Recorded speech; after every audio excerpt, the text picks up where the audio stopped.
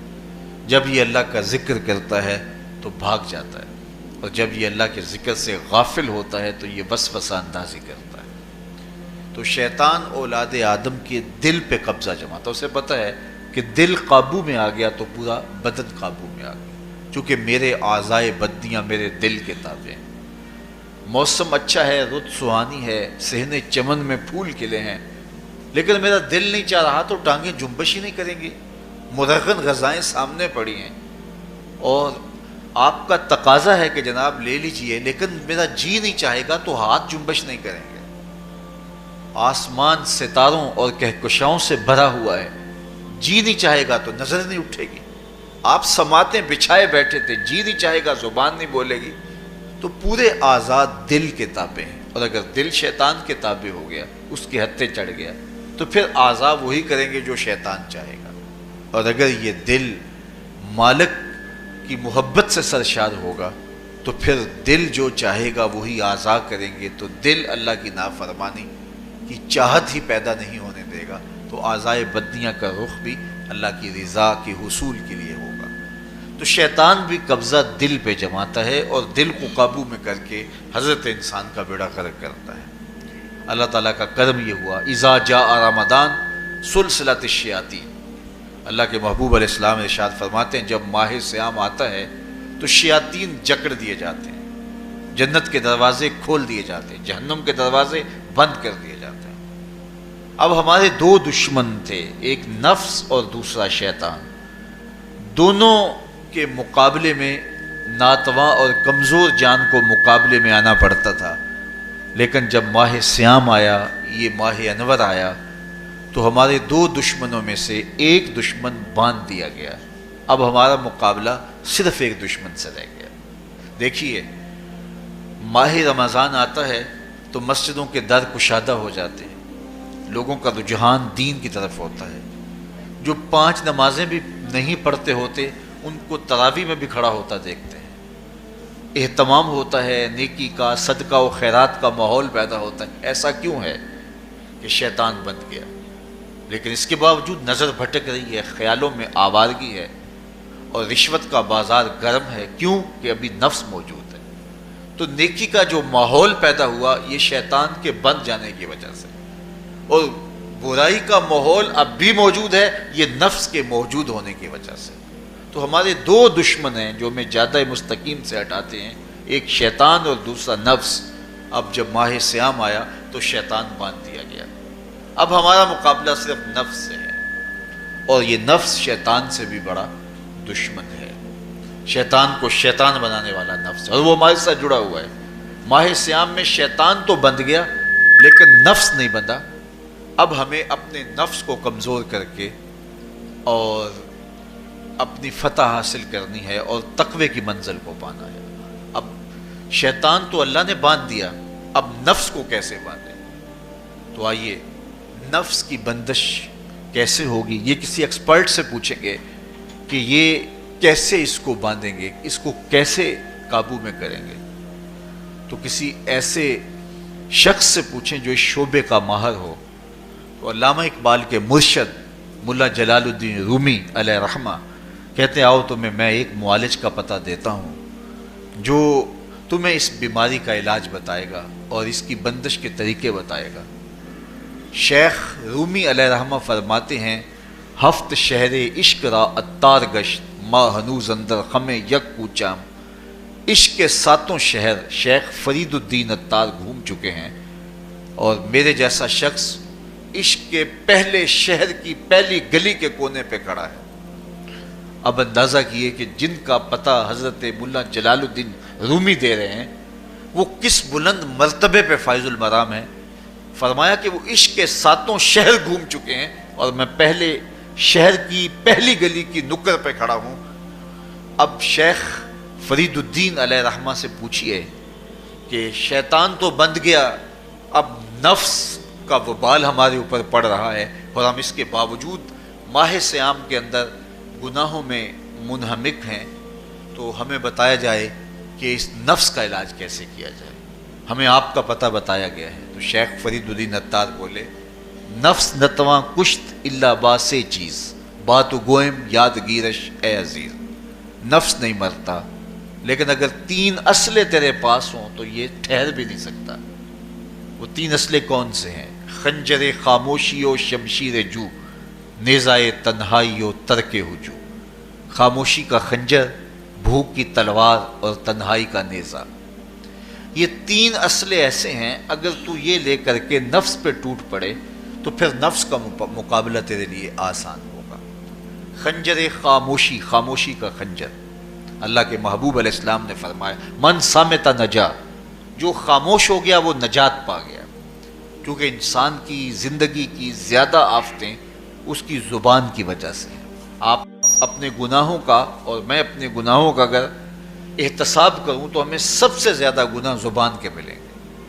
آنکھیں بھی گناہ کرتی ہیں، ہاتھ بھی گناہ کرتے ہیں، پاؤں بھی گناہ کرتے ہیں، لیکن سب سے زیادہ گناہ زبان کرتی ہے. جھوٹ بھی بولتی ہے، غیبت بھی کرتی ہے، شکوہ بھی کرتی ہے، گالی سب و شتم اور کیا کچھ زبان کے گناہ ہیں. اسی لیے اللہ کے محبوب نے فرمایا جو تمہارے 2 جبڑوں کے درمیان ہے یعنی زبان اور 2 ٹانگوں کے درمیان ہے تمہاری پارسائی کی جگہ، تم ان 2 چیزوں کی مجھے ضمانت دے دو، میں محمد تمہیں جنت کی ضمانت دے دیتا ہوں.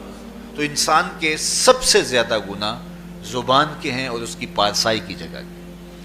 تو اس لیے میرے حضور نے فرمایا من صمت نجا، جو خاموش ہو گیا وہ نجات پا گیا. خنجر خاموشی، خاموشی کا خنجر نفس کشی کا ایک مؤثر ذریعہ. اور دوسری بات بشمشیر جو، اور بھوک کی تلوار. تو بھوک سے نفس کا مقابلہ کیا جا سکتا ہے، بھوک کی تلوار سے نفس کا سر کاٹا جا سکتا ہے. اللہ کے محبوب کا فرمان سنیے یا معاشر الشباب من استطاع منکم الباء فلیتزوج فإنه اغض للبصر واحسن للفرج فمن لم یستطع فعلیہ بالصوم فإنه له وجاء. اے جوانوں کے گروہ، تم میں سے اگر کوئی نکاح کرنے کی طاقت رکھتا ہے تو وہ دیر نہ کرے، فی الفور نکاح کر لے. یہ نظر کا اور پارسائی کا محافظ ہے. لیکن اگر تم میں سے کوئی نکاح کرنے کی فی الحال پوزیشن میں نہیں ہے تو وہ کثرت کے ساتھ روزے رکھے. روزے قاطع شہوات ہیں. تو بھوک سے نفس کو جو ہے وہ روکا جا سکتا ہے، اس کو لگام ڈالی جا سکتی ہے. تیسری بات نیزہ تنہائی، تنہائی کا نیزہ. تو فرمایا گیا کہ العافیت فی العزلہ، کہ تنہائی کے اندر ہی عافیت ہے. جب مجلسوں میں غیبت کی بدبو پھیلتی ہو اور چغلی کا ماحول معاشرے کا جزو لا ینفک بن جائے اور مجالس کے اندر نظروں کی پاکیزگی کا قائم رہنا مشکل ہو جائے اور انسان کی زندگی کے اندر گناہوں کا بہت بڑا سبب مجلسی زندگی ہو تو پھر اس سے تنہائی بہتر ہے. حضرت شاہ نقشبند بخاری فرماتے ہیں کہ فقیر کے لیے سب سے اچھی جگہ اللہ کا گھر مسجد ہے، یا کسی کامل صالح شخص کی صحبت ہے، اور یا پھر تنہائی ہے. چوتھی جگہ ہلاکت کے علاوہ اور کچھ نہیں ہے. ہمیں اپنے کاروبار میں، اپنے معاملات میں، اپنی ملازمتوں میں جانے کی تلقین کی گئی تو وہاں یہ تلقین کی گئی کہ دیر سے جاؤ جلدی واپس آ جاؤ، اور مسجد میں جاتے ہوئے تلقین کی گئی کہ جلدی جاؤ اور دیر سے واپس آؤ. لیکن ہم مسجد کے دروازوں پہ جب دور موجود میں رش دیکھتے ہیں کہ لوگ بہت جلدی نکلنا چاہتے ہیں، حتیٰ کہ کندھوں سے کندھے ٹکرا رہے ہوتے ہیں کہ جلدی سے باہر نکل جائیں. حالانکہ وہ عافیت کی جگہ ہے، 2 منٹ زیادہ بھی ہو جائیں تو کوئی حرج نہیں ہے. اور ایسے لوگوں کو بھی نکلنے میں جلدی کرتے ہوئے دیکھا ہے کہ لگتا تو یہ تھا کہ شاید یہ انہوں نے کسی ضروری کام پہ جانا ہے، لیکن باہر نکل کے بازار میں پھٹے پہ بیٹھے تھے اور مسجد سے نکلنے کی جلدی بہت تھی. تو مسجد میں جلدی جاؤ اور دیر سے واپس آؤ، اور بازار میں دیر سے جاؤ اور جلدی واپس آؤ، لیکن ہمارے رویے اس کے برعکس ہو گئے۔ تو تنہائی میں عافیت ہے، خاموشی میں عافیت ہے، اور بھوک میں عافیت ہے، اور یہ ساری چیزیں روزے میں میسر ہیں۔ فرمایا تم سے اگر کوئی شخص الجھے، بحث کرے، لڑائی کرنا چاہے تو تم اسے کہو انی صائم، میں نے روزہ رکھا ہوا ہے۔ اسی طرح جو ہے وہ روزے سے آپ کو یکسوئی ملے گی، قرآن مجید کی تلاوت کا ماحول ہوگا، اور تم بھوک کاٹو گے، اور یہ تینوں چیزیں تمہارے نفس کو کمزور کرنے والی ہیں۔ شیطان بند گیا، نفس کمزور ہو گیا، اور جب نفس کمزور ہو گیا، کمزور ہوتا ہے، یہ نفس مرتا نہیں ہے۔ یہ تو کوئی ہے باج فقیراں کسے نہیں ماریا، باہو ظالم چور اندر دا، یہ اندر والا چور جو ہے وہ اتنی آسانی سے قابو آتا ہی نہیں ہے، یہ پھر سر اٹھا لیتا ہے۔ اس کو جتنا کچلو، یہ کچھ عرصے کے بعد تھوڑی سی خوراک ملتی ہے تو پھر سر اٹھا لیتا ہے۔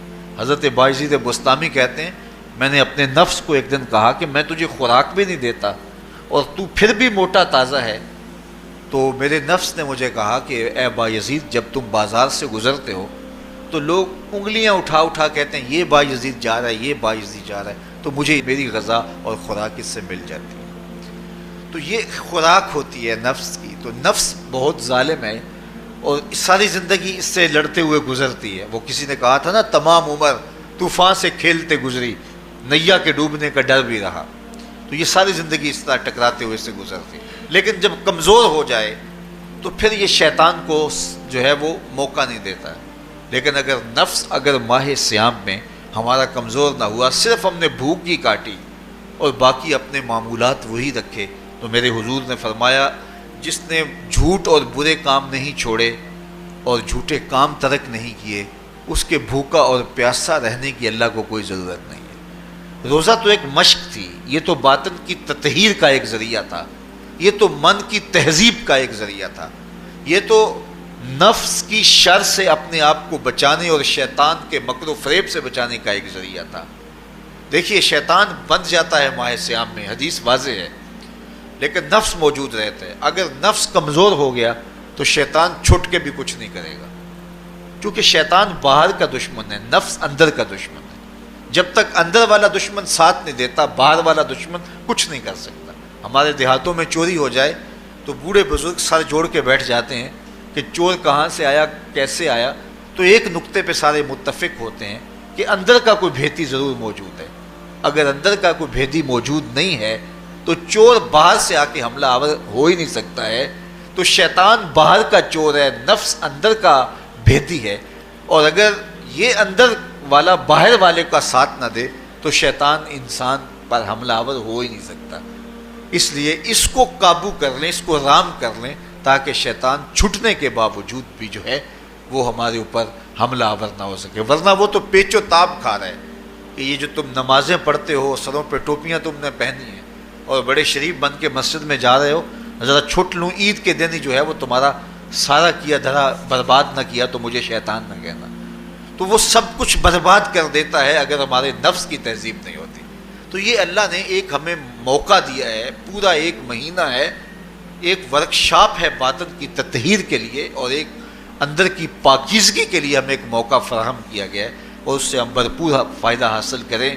قرآن مجید کی کثرت کے ساتھ تلاوت، صلاۃ التراویح میں شمولیت، اور خاموشی کا اختیار کرنا، اور جو ہے وہ اللہ کے ذکر فکر کی طرف متوجہ رہنا اور بھوک کاٹنا، اس کا عملی نتیجہ یہ ہوگا کہ اتقاء کی دولت نصیب ہوگی۔ دیکھیے ماہ صیام میں ہمیں ان کاموں سے بھی روک دیا گیا جو کہ کام جائز تھے، کھانا پینا اور جو ہے وہ اپنی منکوحہ سے جنسی تعلق، یہ تو وہ امور تھے کہ جو جائز تھے، مشروع تھے، لیکن اوقات روزہ میں ان جائز کاموں سے بھی ہمیں روک دیا گیا۔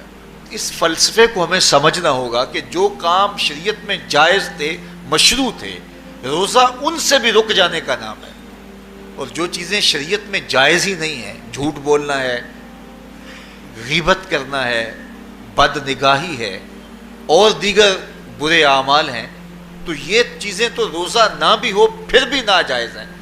تو جو چیزیں جائز تھی روزے میں ان سے بھی منع کر دیا گیا، اور جو چیزیں ناجائز ہیں تو اگر کوئی شخص ان چیزوں سے نہیں رکتا تو پھر اس نے روزہ کیا رکھا؟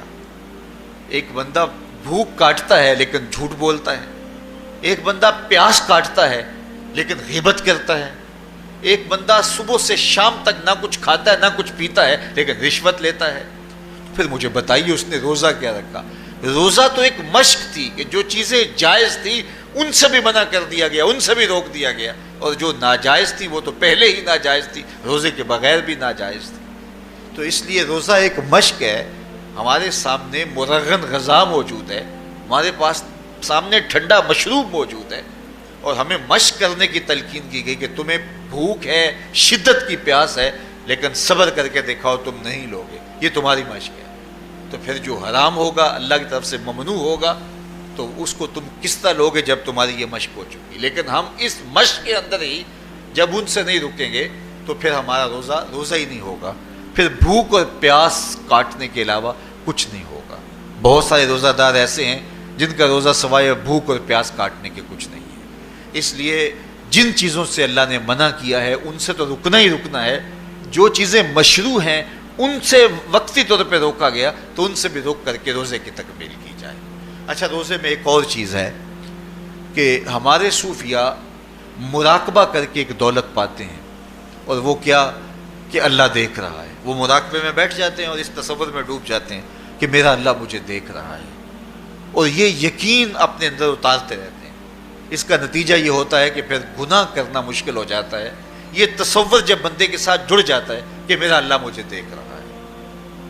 ماہ سیام میں یہ دولت اللہ بانٹ دیتا ہے. جو مراقبے سے صوفیاء حاصل کرتے ہیں اللہ تعالیٰ اس دولت کو اہل ایمان پہ چھڑک دیتا ہے.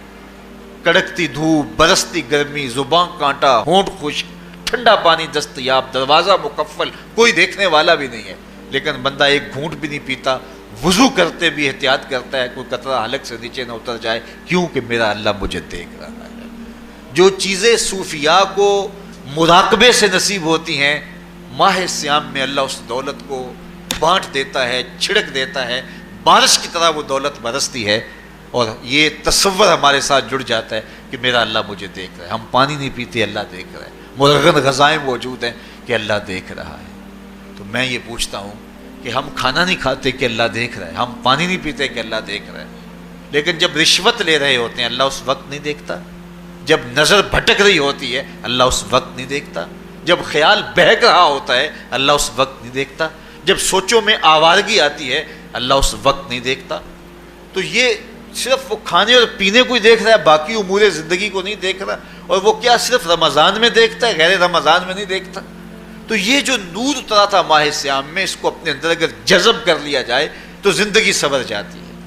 جو مراقبوں سے حاصل ہوتا تھا ماہ سیام میں وہ میںہ کی طرح برسا، اور ہم اس کے اپنے اندر سمولیں، جذب کر لیں تو نتیجہ یہ ہوگا کہ ہماری زندگی نور نہ لا نور ہو جائے گی.